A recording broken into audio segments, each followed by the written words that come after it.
મિત્રો આ બિલ્ડિંગ જોઈ શકો છો અત્યારે તો અસ્તિત્વમાં નથી. આ એક ગ્રાફિકલ પ્રેઝન્ટેશન છે કે જે પ્રમાણે બિલ્ડિંગ એકચ્યુઅલી બનશે, થોડા ફેરફાર સાથે પણ બની શકે.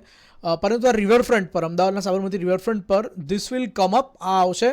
અને આપ જોઈ શકો છો કે બેઝમેન્ટમાં પાર્કિંગની પણ વ્યવસ્થા છે અને સાથે સાથે રસ્તો પણ જાય છે. ઇફ યુ ઓબ્ઝર્વ, આ રસ્તો બેઝમેન્ટમાંથી જાય છે અને એની ઉપર આ બિલ્ડિંગ છે. અને આ તો જુઓ એકદમ રિવરફ્રન્ટ છે. અને આ લોઅર પ્રોમેનડ અહીં આપ જોઈ શકો છો નીચે, અને અહીં અપર પ્રોમેનેડ, અને આ જો કોઈક સ્ટ્રક્ચર છે આ, અને પાછળ રોપવે જાય છે. તો સાબરમતી રિવરફ્રન્ટ પર આ બધું ક્યાં આવવાનું છે, ક્યાં બનવાનું છે, અને અત્યારે એની પ્રોસેસ કયા સ્ટેજ ઉપર છે, વોટ ઇઝ ધીસ અબાઉટ. આ એક બહુ જ મોટો ટ્રાન્સફોર્મેટિવ પ્રોજેક્ટ સાબરમતી રિવરફ્રન્ટના એક સ્ટ્રેચ માટે થવાનો છે. એલિસ બ્રિજ અને નહેરુ બ્રિજની વચ્ચે આકાર લેવાનો છે. અને હું આપું છું આપને આની વધારે વિગતો, અને સાથે સાથે આપને કેટલાક વધારે ગ્રાફિક પ્રેઝન્ટેશન પણ બતાવું. પરંતુ તે પહેલાં આ એક્ઝેક્ટલી છે શું એની વિગતો આપણે પહેલાં જોઈ લઈએ. તો જો અમદાવાદમાં આપણે એલિસ બ્રિજ પરથી આવીએ અને એલિસ બ્રિજ પોલીસ સ્ટેશન તરફ જઈએ, સાકાર 1 અહીંયા છે. અને આપ જોઈ શકો છો કે અહીંયા એક બહુ જ જૂનો ગાર્ડન છે, બીજે પાર્ક એનું નામ છે. ખૂબ જૂનો ગાર્ડન છે. એલિસ બ્રિજ પર તમે ચઢો એ પહેલાં જ લેફ્ટ સાઈડ એનો દરવાજો આવે છે, આર્ટ ગેલેરી જેવું પણ છે, અને આપ અંદર જઈ શકો છો. આ બીજે પાર્ક જો કેટલો લાંબો છે, છેક અહીં સુધી એ વિસ્તરેલો છે. પછી આ પતંગની બાજુની નહેરુ બ્રિજ થી આવતી ગલી છે, પરંતુ અહીં સુધી બીજે પાર્ક આખો વિસ્તરેલો છે. હવે આ બીજે પાર્કનો એન્ડ અહીં આવે છે. આ જે ડોટેડ લાઇન આપ જુઓ છો ને, એના પર એનો એન્ડ આવે છે. અને પછી અહીંયાથી એલિસ બ્રિજની નીચેથી એક રસ્તો રિવરફ્રન્ટનો રિવર ડ્રાઈવ વેસ્ટ એ પસાર થાય છે, અને એ રસ્તો અત્યારે અહીંથી આમ જાય છે અને પછી નહેરુ બ્રિજની નીચેથી નીકળે છે. તો નહેરુ બ્રિજ અને આ એલિસ બ્રિજ, આ બંને વચ્ચેનો સ્ટ્રેચ, એમાં આ રિવર ડ્રાઈવ વેસ્ટનો રસ્તો નીકળે છે. અહીં બીજે પાર્ક છે, અને આ તરફ એઝ વી નો કે સાબરમતી રિવરફ્રન્ટ છે. નાઉ હવે જે કલ્પના છે અને જે પ્રોજેક્ટ છે, જેના માટે ટેન્ડરની પ્રોસેસ ઓલરેડી શરૂ થઈ ગઈ છે, તે એ છે કે આ બીજે પાર્કને જ અપર પ્રોમેનેડ સાબરમતી રિવરફ્રન્ટનું છે એની સાથે જોડી દેવો.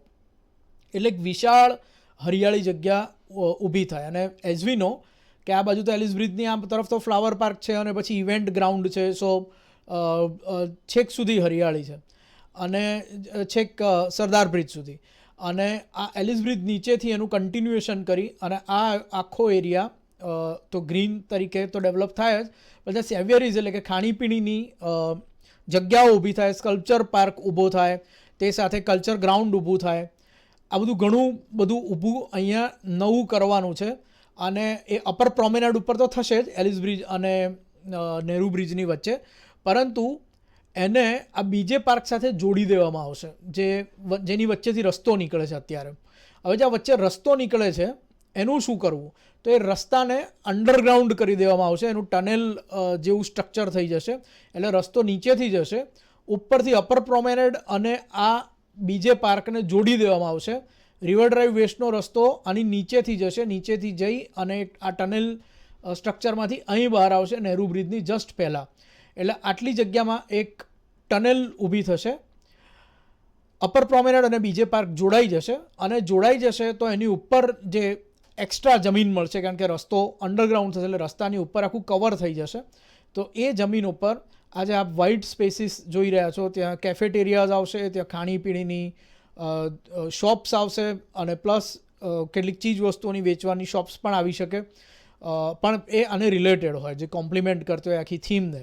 સો ધીસ વિલ બી, આ જેટલા બી આપ વ્હાઇટ જોઈ રહ્યા છો ત્યાં સેવિયરીઝ એટલે કે ખાણીપીણીના અદ્યતન કન્ટેમ્પરરી આર્કિટેક્ચરવાળા, એટલે કે અત્યાધુનિક, અત્યારની જનરેશનનું, અત્યારના સમયના આર્કિટેક્ચર વાળા સ્ટ્રક્ચર્સ ઊભા થશે. આ સ્ટ્રક્ચર્સ એવા હશે કે જે ગ્લાસથી બનેલા હશે, એની વોલ્સ ગ્લાસની હશે, કાચની હશે. એટલે અને એમાં ઉપર પણ બેસવાની વ્યવસ્થા હશે એક હાઇટ ઉપર, અને કવર્ડ હાઇટ હશે. અને આપ ત્યાંથી રિવરફ્રન્ટનો નજારો લઈ શકશો, રિવરફ્રન્ટને જોઈ શકશો. એની સાથે જ આ બીજે પાર્ક જોડાઈ જશે, એટલે આખો આ ગ્રીન પેચ મળશે. અહીંયા લોકો ચાલી પણ શકશે. અહીંયા અલગ અલગ થીમ પણ છે, જેમ કે અહીંયા વોકિંગ ટ્રેકની જોગવાઈ છે, અહીં આપ જોઈ શકો છો. અહીં સ્કલ્પચર પાર્કની જોગવાઈ છે, એટલે સ્કલ્પચર પાર્ક પણ આવશે. રિવરફ્રન્ટનો અપર પ્રોમેનેડ છે, આ યાદ રહે, બીજે પાર્ક સાથે જોડાઈ જશે. અહીં એક એવો બ્રિજ આવશે કે જે પેડેસ્ટ્રિયન બ્રિજ એટલે કે ચાલવાવાળા લોકો માટે બ્રિજ છે, જે અપર પ્રોમેનેડ રિવરફ્રન્ટનું જે છે ઉપરની હાઇટ એનાથી જે નીચેનો વોકવે છે તેને જોડતો હશે. એની પણ ડિઝાઇન ખૂબ બ્યુટિફુલ છે. આ વિડીયોમાં આગળ જોશો એના જે કલ્પના ચિત્રો જે ગ્રાફિકલી બનાવવામાં આવ્યા છે તે. ધીસ વિલ ફૂડ કિયોસ્ક, એકદમ તમે નદીના કિનારે બેસીને જમી શકશો. એટલે there will be food kiosk, not one, ઘણા બધા આપ જોઈ શકો છો. આ બધા જેટલા આપણને સર્કલ્સ દેખાય છે. શોપ્સ એન્ડ કેફેઝ હશે અહીંયા, અને અહીંયા રોપવે ટાવર બનશે. અને આ પ્રોજેક્ટમાં તેનો સમાવેશ થતો નથી અને આ બ્રિજનો પણ સમાવેશ થતો નથી. હાલ જે ટેન્ડરની પ્રોસેસ ચાલુ છે આ માટેની, આ સેવિયરીઝ અને અંડરગ્રાઉન્ડ રસ્તા માટેની, એમાં આ પેડેસ્ટ્રિયન બ્રિજનો એમાં સમાવેશ થતો નથી આ ટેન્ડર પ્રક્રિયામાં. અને આ રોપવે ટાવર જે અહીંયા બનવાનો છે એનો સમાવેશ થતો નથી. આપને ખ્યાલ હશે કે એક ટાવર હતો અને સરદાર બ્રિજની બાજુમાં હતો ને ત્યાંથી આપ જઈ શકતા હતા લટકીને સામેની સાઈડ, અને પછી હટાવી લેવામાં આવ્યો કારણ કે સી પ્લેનને ટેક ઓફમાં પ્રોબ્લેમ થતો હતો. તો એવો ટાવર તો અહીં નથી આવવાનો, પણ અહીં રોપવેનો ટાવર આવવાનો છે. એટલે અહીંયા લિટરલી રોપવે જ હશે, જેમાં બેસીને આપ નદીના આ કિનારેથી પેલા કિનારે જઈ શકશો, પેલા કિનારેથી આ કિનારે આવશો, એક આનંદ તેનો લઈ શકશો. એઝ વી નો, અહીંથી આ ટનેલમાંથી રસ્તો બહાર નીકળશે. એટલે આટલી મોટી જમીન આ સેવિયરીઝ માટેની હશે, અને તેનો જે ઇયરમાર્ક જે એનો હેતુ કર્યો છે તે હેતુ માટે જ આ વપરાશે. અને એઝ વી નો કે અહીં નેહરુ બ્રિજ આવે છે, અને પછી અહીંયા રિવરફ્રન્ટ, સાબરમતી રિવરફ્રન્ટ હાઉસ ત્યાં લોકેટેડ છે આગળ. અને આ નેહરુ બ્રિજ, આ પતંગ જોઈ લો. અને આ પતંગની બાજુમાં જે રસ્તો જાય છે તે રસ્તો જરા પહોળો થશે, અને અહીંયા સરફેસ પાર્કિંગ આવશે 75 કાર્સનું, જે પ્લાઝાના લેવલે હશે. એટલે કે આ બીજે પાર્ક અને આ અપર પ્રોમેનેડના લેવલ પર હશે. સો ધીસ વિલ 75 કાર્સનું અહીંયા પાર્કિંગ થઈ જશે. બાકી તો અંડરગ્રાઉન્ડ પાર્કિંગ ઊભું કરવાની પણ જોગવાઈ છે. ઓકે, તો આ ટેન્ડરના ભાગરૂપે જ છે. જો આ અંડરગ્રાઉન્ડ રસ્તો જશે એના માટે એનું જે જીઓ પરીક્ષણ કરવાના થતા હશે, એન્વાયરમેન્ટની જે કંઈ જોગવાઈ હશે, સ્ટ્રક્ચરની સ્ટ્રેન્થ બરાબર રહે, ફિઝિબલ છે બધું, પ્રોપર મજબૂત આ આખો પ્રોજેક્ટ રહે, તે માટેની તમામ જોગવાઈઓ ટેન્ડરમાં છે. અને એઝ યુ કેન સી કે આ નીચેથી રસ્તો નીકળશે, અને અંડરગ્રાઉન્ડ પાર્કિંગની પણ જોગવાઈ છે.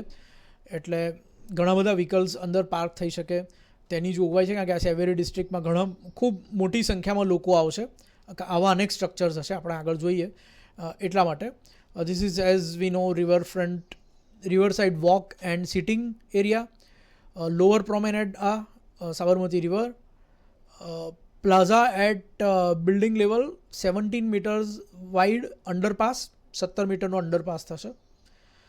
અત્યારે એક્સપોઝ ટુ સન છે. આ બીજે પાર્ક, જો બીજે પાર્ક અને અપર પ્રોમેનાડ કેવા જોડાઈ ગયા છે, બિકોઝ આ રસ્તો છે એક્સપોઝ ટુ સન એ અંડરગ્રાઉન્ડ થશે. અને આ રસ્તા ઉપર જે લેન્ડ મળશે આટલી, જે કનેક્ટ કરશે પ્રોમેનાડ, અપર પ્રોમેનાડ હાલના અને બીજે પાર્કને, તેની ઉપર પણ આ સ્ટ્રક્ચર આવશે. C how this is glass structure, જેથી નદીનો આહલાદક અનુભવ લઈ શકાય કોઈ પણ જગ્યાએ આપ હો. ધીસ આઈ સેડ એઝ કે રોપવે અને આ પેડેસ્ટ્રિયન બ્રિજ, ખૂબ બ્યુટિફુલ ડિઝાઇન આ બ્રિજની પણ બનાવી છે. ઓકે, તો આ એક બીજું ગ્રાફિકલ રિપ્રેઝન્ટેશન છે. જુઓ, લોકો ખૂબ સરસ રીતે ચાલી રહ્યા છે અને ઘણા લોકો બેઠા છે. અગેન આમાં રોપવે દેખાય છે પાછળના. કવર્ડ, બહારનું સિટિંગ પણ કવર્ડ છે, અંદરનું તો કવર્ડ છે જ. ગ્રીનરી છે, અને કોન્ક્રીટની એક્સપોઝ કોલમ હશે. આ કોલમ હશે. Paver bricks, tensile shading roof, this one.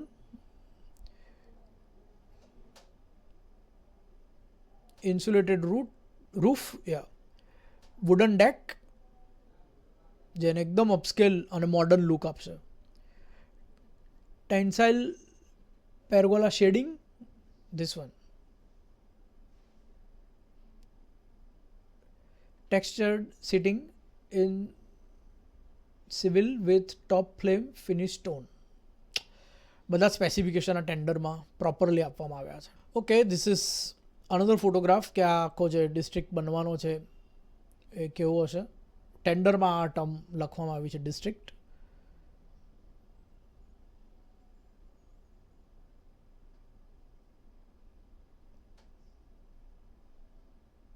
landscape patches, export concrete slab,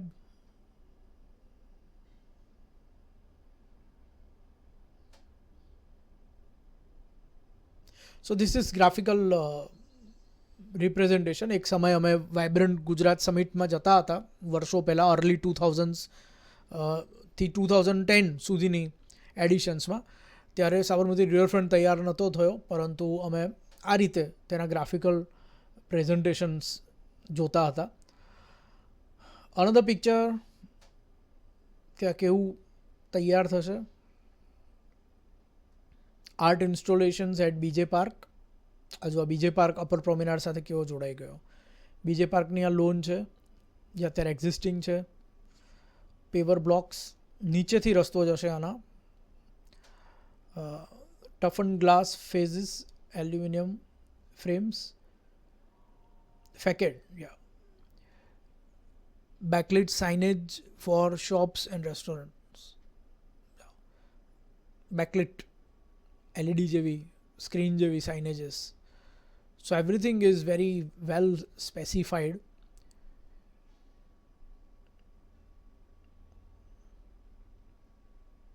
next photograph જોઈએ. સો સી આ પ્રમાણેનું નદીના કિનારે, આ હવે આપણે લોઅર પ્રોમેનાડ અહીં જોઈ શકીએ છીએ.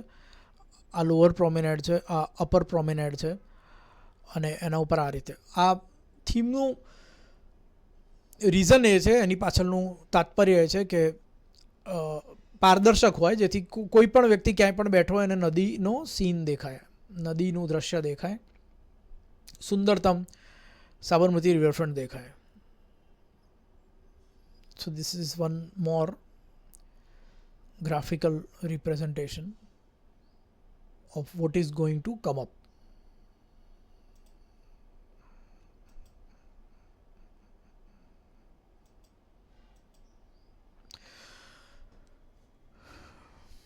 તો જ્યારે પણ આનું કન્સ્ટ્રક્શન શરૂ થશે ત્યારે ઓબ્વિયસલી ઘણા મહિનાઓ સુધી ચાલશે.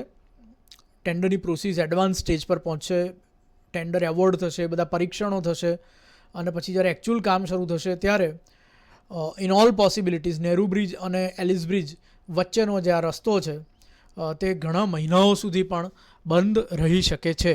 વેનેવર આનું અમલીકરણ એકદમ રોલ આઉટ થઈ જાય, શરૂ થઈ જાય સ્થળ પર, ગ્રાઉન્ડ ઉપર, ત્યારે.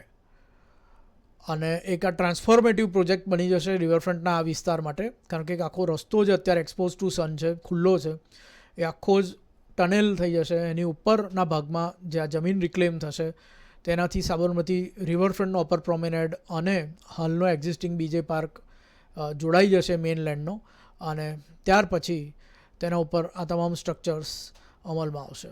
સો this will be cultural, entertainment, ખાણીપીણીનો, રિલેક્સ થવાનો એરિયા, અને આ ડિસ્ટ્રિક્ટ માટે એ જ હેતુઓ ઇયરમાર્ક કરવામાં આવ્યા છે. અને 27,000 ચોરસ મીટર વિસ્તારનો જમીનનો ભાગ એ સેવેરીઝ એટલે કે ખાણીપીણીનો વિસ્તાર વિકસાવવા માટે પસંદ કર્યો છે. આશરે 7 એકરમાં વૈભવી ઇન્ડોર બેઠક સાથે સિગ્નેચર રેસ્ટોરન્ટમાં ભારતીય અને વૈશ્વિક વાનગીઓ પીરસતા ઉચ્ચ કક્ષાના ફૂડ આર્કેડ તૈયાર કરવાનો પ્રોજેક્ટ છે. આમાં આઉટડોર એટલે કે ખુલ્લામાં બેસવાની પણ વ્યવસ્થા હશે, માથે ઓફકોર્સ ઢંકેલું હશે એટલે કે ઉપર રૂફ હશે. સામે સાબરમતી નદીના દ્રશ્યો ભોજન માણતા માણતા જોઈ શકાશે. નદી કિનારાના અનુભવને વધારવા માટે આઉટડોર જગ્યાઓ ડિઝાઇન કરવામાં આવશે, જેમાં એમ્બિયન્ટ લાઇટિંગ, લેન્ડસ્કેપિંગ અને ટેરેસનો સમાવેશ થશે. અહીં સાંસ્કૃતિક ઉત્સવો, લાઈવ પરફોર્મન્સ, ફૂડ ઇવેન્ટ્સ માટે ઇવેન્ટ ગ્રાઉન્ડ્સ પણ હશે. સ્થાપત્યની દ્રષ્ટિએ, આર્કિટેક્ચરની દ્રષ્ટિએ આ પ્રોજેક્ટ સમકાલીન કન્ટેમ્પરરી ડિઝાઇનથી તૈયાર થશે, હાલની જમાનામાં જે ચાલે છે ડિઝાઇનથી. ઇમારતોમાં ઉર્જા કાર્યક્ષમ સિસ્ટમ્સ હશે, જેમાં અદ્યતન HVAC અને લાઇટ સોલ્યુશનનો પણ સમાવેશ થશે.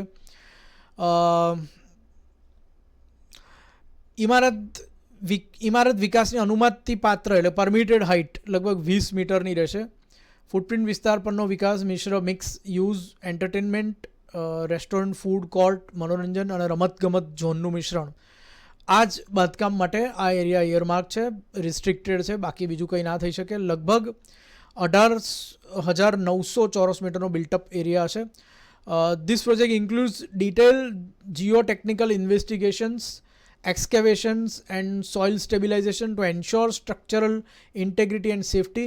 The construction will involve the use of advanced tunneling techniques to minimize disruption to surrounding infrastructure, followed by the installation of ventilation, lighting and drainage system within the tunnel. The basement parking will be designed to optimize space and provide seamless connectivity to the proposed restaurants. The work also includes structural support for the above ground development, integration of entry and exit ways, and ensuring compliance with relevant safety and environmental standards. Coordination with traffic management authorities to mitigate construction impact and ensure efficient vehicular flow post completion will be a critical component of the scope. The permissible height of the building development shall be about 20 meters. તો આ બધી વિગતો પણ અહીં tender ડોક્યુમેન્ટમાં આપેલી છે. સો બી ready, જ્યારે પણ આ પ્રોજેક્ટ અમલમાં આવે ત્યારે ટ્રાફિક રિસ્ટ્રિક્શન આવશે થોડાક સમય માટે, અને જ્યારે પ્રોજેક્ટ તૈયાર થઈ જશે ત્યારે you will have a great joint to cool off your self એકદમ સાબરમતી નદીના કિનારે, with of course food, entertainment and art.